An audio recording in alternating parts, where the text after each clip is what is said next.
Il y a eu beaucoup de peur, effectivement, parce que les résidences dégradaient très très vite. On avait des décès très rapidement. On a l'impression que ça arrive qu'aux autres, on est plus jeune, on a l'impression que même si ça nous arrive, ça passera peut-être plus facilement que pour autrui. Et puis quand on tombe malade, on est un petit peu comme tout le monde, on a l'isolement. Après on commence à avoir des difficultés à respirer, on est un peu fatigué. Puis on se rend compte que malgré l'âge, ça nous touche quand même, quoi.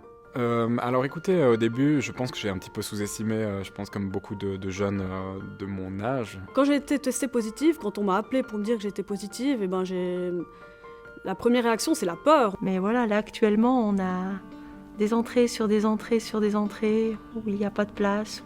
Mais c'est vrai qu'on a été vraiment surpris par l'explosion du nombre de cas aussi fort finalement. Ça a été un tsunami. On a de la peine à respirer, les poumons, tu sens quand même, rien que de marcher dans la maison, et ça, j'étais essoufflé.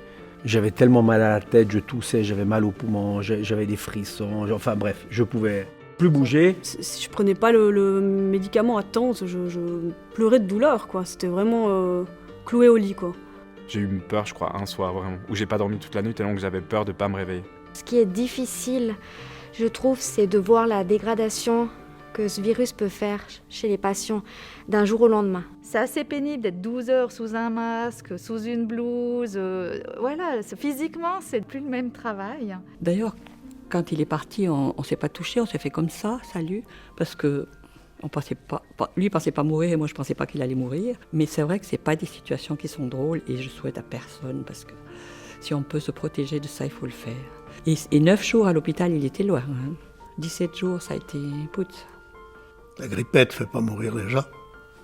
J'ai fait 10 semaines d'hôpital parce qu'après mes 21 jours, j'ai dû réapprendre à parler. Je faisais mes phrases dans la tête et impossible de les sortir, de les formuler.